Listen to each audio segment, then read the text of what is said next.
Assalamu alaikum rahmatullah. Mbadingolu alnal badi malamu wali jiniyo. Mbadingolu lafta ka explain moli yenne me yalon ko wala keta nani election oti abbe banta nyaadile anim pour mo be ya faham amanjere keta moye mo nyininka kultata nyaadile. Komi yafo nyamen doro wolum ko UDP way député tanni lulle soto.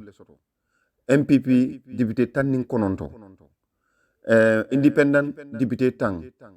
PDOIS député fulan wolum Halifa Sallah ñol la pati Sidi Ajata jitale Halifa Sallah man tari je say bari ye mo fulal soto independent me alon ko lote fangole to man jay bol konole ye mo tan soto APRC noto alliance mele yalon ko wol be ya jambele ko hani say wol député men soto wol benta député lulu mbadi ngulu kul be laren tenne NRP wolum Amadou Bala pati o député jolle soto député nani mbadi ngulu kul be laren tenne pour mo be yalon mbadi ngulu comme ni natar ko ne mo nyinin ka jomala gagneta ani jomala folta lafta diamu la jile la pour mo be salon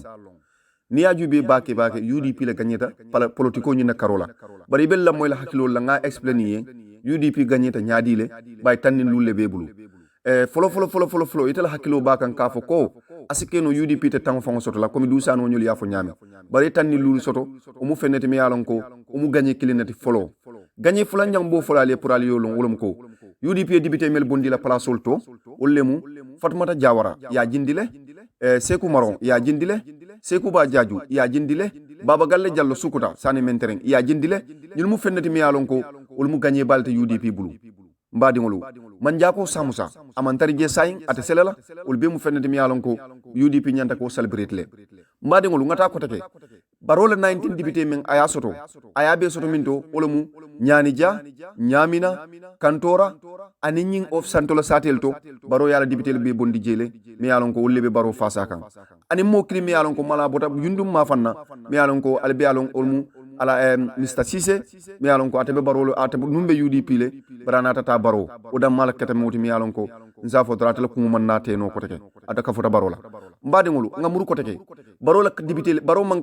kombo niamoy KMC baro man KMC soto capital auto banyun baro man fen soto auto aka muntal durum baro nzafo durum ka sutandi atata molle no ma wulul kono tata molle no ma sando satel to ke hakilo yawu yandi ka promiso dila police la carte soto nyamen o yele kulbe tamandi je because la dol bije baro la molte control no la woto mbe yalon ne tribal card be play la woto le wala ketam fenti mi yalon ko baro yala carte be bondi o real la mbadi ngulu wolum carte ko to sali ngana munemu importanta pour député bungula nim fota député bungula munembe soto la je ani munete soto la je mbadi ngulu ni akorosi baro la nyin député le mel yalon ko 90 ni e baro la favorite jube membe baro ngadi am baro fon la folo ngana UDP fanana ni e baro la 90 jube yakafu Amadou Bala fola avec la joli député joli 23 député yena ko take ye barola yena APRC le fulota yakafala mi alon ko avec la joli député 24 député so ko take yena ko take baro ni a check baro député même babulu mi alon ko anoda 5 o mi alon ko ol farambe ji avec la baro akamuntala ko anyanta min luaya so anyanta lulo men kala kan dron avec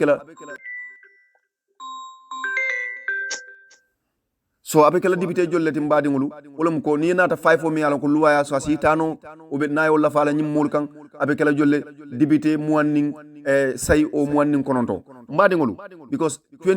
almost 23 député ne 5 o la kan avec la almost 28 barobe député muanning say la sotola nanata ka decision lu make ñulle ñanta barola ko de dala bar mbadi ngulu be kuma fulala fola jam for pour molier understand momeli alon koy man kul faham bake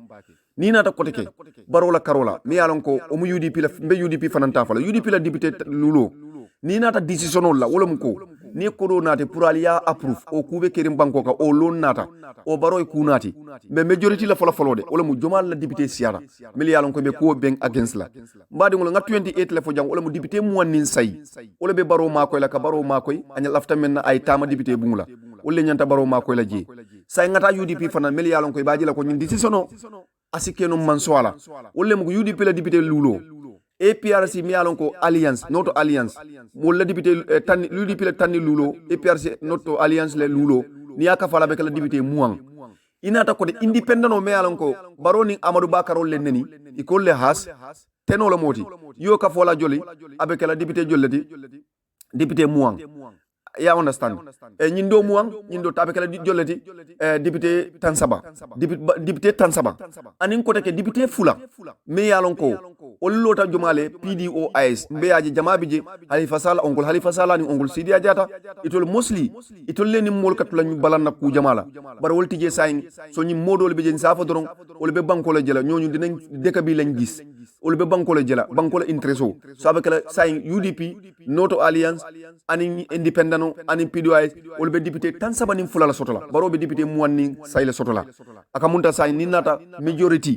nka memfo ndata député bungla important me alon ko bankolo kolomu mbe analyse la ke ka promobe sa long o nyale sa ka munta la ko barobe 28 député le soto men nata decision la ka support barobe ni UDP decision me alon ko be bankolo febola ni UDP ani nyim parti dolu o be kala mendi wala mu 32 député mbadi ngulu ni mbaro ko dinati ka approve nyil be bala no la la atake no la koteke ni mbaro lafta ka punati ka approve ka kisikisi ka ministre nati ka pempeng nyil beta say mo nak tani o mu kulati folo o mu UDP la febori leti o UDP febole o parti gambianol febole nka analyse la fo 32 député le betala memba against la ata 28 le babulu any mel nyalan ko nyanta ka support ali ngata another step fanana koteke mi yalon ko mu UDP le gagner leti mbadi ngulu pour aller yalon ka fo ko député say olle UDP jamfa abol kono Fatmata Jawara Bileji Tunkara Sekou Maron Sekou Ba Jaju Mr Dabo mi yalon ka bota nyomi anin kotek Baba Galle Diallo ñulle mu député sayoti anin Alaji Jawara olle mu député sayoti mi yalon ko UDP ye expel bar ni nata jube baro nyanta ala nyim place lulo me duwaya so nyanta mo lulu tala UDP baro fosle say ni ajube nyim mo woro o mo worowula wala nyanta wala UDP yolle ta yelon akamonte yebondi manyal lola place solto ani APRC killing mi alon kolum singul nyasi say baro ko leta o mo leta kedi ka place o dila baro nyanta kanyim mo leta ka place o dila say baro ifongo ya jube akata nyaawo nyim mo lulo abe place o dila mo jolle la abe place o dila APRC killing na la ji akata nyaawo nya o place o mo fula so naye mo kilin ta doron naye mo kilin place o di mo kilin place nu nani le betula je naka be Baba Galle Diallo tala ay Sekou Maron ta ay Fatmata Jawara ta man jako samusati dunna député bungla kamunta ko baro la defenda men nyanta baro tankandi la ka defense député bungla 40 timari man karambang kilimbe mankelale o fulabe mankelale o mu UDP akamunta UDP baro fon defenda la non fanan ni nata jube fanan Alaji Jawara me alon ko atele bil kurul ta e sponsor ay samba député bungla ate fanan akamunta la sekeno ate député bung fon sotla koteke so mo si fal baro fon e fo la député bungla o fanan be kala kulate adu nana tawol dolta ay Fatmata Jawara ñol tuje abe kulle sambu saba bulala me yalon ko wol dolte karana wol tara député bungla ka defense doron non fanan UDP baro pousse kula kan so wala ken mol be nyanta lon nako ñim 50 kanata figo la de bar UDP la gagneta baro la fota wala be je pour mol ya understand so ni nata jube fanan ñim molulo men kamel foten Sekou Ba Jaju Sekou Maron Fatmata Jawara Bileji Tunkara Baba Galle Diallo Bileji Tunkara tijede Baba Galle Diallo ni nata ko teke singul nyasi man jako samusa Alaji Jawara mo sevin ñi mo sevino ñi baro ñanta mo luleta la ñil kono sa ni baro man jako samusa drop ay Alaji Jawara ñolta ay Alaji Jawara drop mbaje la ko ala defenda in député bungla avec la électorate li te fellon na baake so nana tol fananta amam Fatmata Jawara ta ul fanan be fanjelale aka mundala ko baro bajelale because nga lon ko baro ko min ni nata jero la karola abe lafla ko ka APRC la singul nyasita killing ay tuje place nani la mais bi Fatmata Jawara Sekou Ba Jaju Sekou Maron ani ñi bar ala Jawara te dunna je wala dun karanta ñulti aka mundala ko yedda o dama ate baro febola e karawo karama ate baro febola so wala bi je pour molbe ya understand UDP la gagneta ne ko faham so même bije doro wala mbadi ngolu hani yu baro fa ngoy fo kombola baro fo West Coast la o ya ñi tandi la ko baro la gagné West Coast la karola presidential election kulle keta je mel ya lon ko mbe ya lon ka mol transport ke nati kana carte fay wala keta je IEC under the leadership of IEC fana ngi ma koy bare même bije doro ko mal ya lon tek meta fa la UDP le ñaata kunti wol pour yefinte IEC la ko adresse sometimes abedata la ni finde press conference o di ñing ko la ibaje la ko o ye diamu ta ñing ko la e ka preso la landi institution o ñing kan say ke la do ko ke anyama bare mbe ya lon na mi ñebe kerim lafta ko la pour mol be ya understand ko kana je ko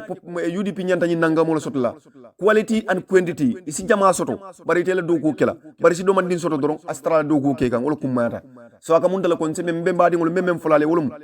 ñing kul tata ñamin ay UDP le febo katambi any other political party la membe keri hani ye fatmata jawara bondi nte wali jinio ye fatmata jawara bondi bibi yesse ko marom bondi yesse ko ba jaaju bondi wallahi sufu emon fi samu neex ndebe lala la nga sino ya famule because wol mu molati me yalon ko ala jawara wolle ñim banko dundi problème o kono même fo kan tal yalon ñim panko be problème o men kono bi ñing alaji jawara me al ñabala bari bu kerwan alaji jawara atele ñim problème o be dun gambia lan atele yake ni mo bay UDP ka fondi sirfo sonko la place wala alaji jawara kilingolam ya jo kodol la ay bilo sponsor mo jama fanam bije mo long bato mo fanam fo ulam ko ni be bilo sponsor la e ka bilo la ta ya fo ko ni be nyim bilo sponsor la ya samba ya approve ni ya approve ulam ko ni mo bay ala place oto ni mo bay dibit alla dibit pali pati kono ala tulala dibité yalla fo sanji lulo e bang ayola ta ke fam protect ba ala fela ala ya jamfa hadama dingo betenne ni e mol jamfa banku dingol jamfa ala ba murundi le kan mbadi ngol kulbe la renten pour mo be sa understand alnal badi malamu wali jinio. Assalamu alaikum wa rahmatullahi ta'ala wa barakatuh. Mbadi kombo is UDP banta bankol momo bijang be konton na ito kendo ni konton mbal jayla mbal tentula mba folale ko congratulations ali place o win mbedu wala le fo nim place o min nata muruna United Democratic Bloc asiki United Democratic yirwati ane nyatota ni ko yamunu fengo fenti alama ala ya bondin toy bari fanan Allah hidi nyinna ko mandin gol ka fu mi ko minin tafal to nyale kalaba yen kumbondi presidential election bari fele bi ala be kumbondi he who laugh last the best ndu bayi tandila la ko ngal jay ngal tentu ngal bela kato dangoje ndu ngalo mimmal nganiyoto miyati nale nyinke ni ala sonta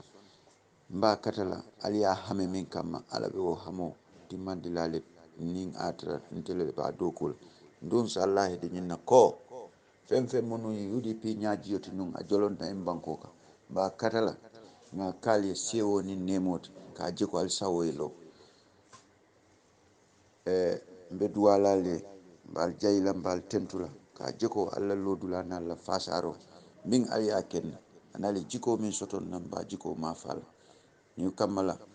bakat ngalon ko be sunkaro kono ni sunkaro tenno ba fola no biso manda mo be benjam ma duwa nyoy bari ngani soto alfana yiko bi wuraro 5 o'clock ni mori bungol minu bebe kombo jang be benna jang be duwa lay be kurano karanda nga duwa patio nga duwa kombo istie nga duwa plaso ni ala na kombo isi ke kombo isi kairot nga duwa fangole fo ala sen fana yirwanda en tanka jamfa molma anin jamfa lal en tanka fere jawol ay banko ay kairo ke bankot fo mbese njeno nga tonya sute nga bu faniato fo gambia sitano nyato ala baraka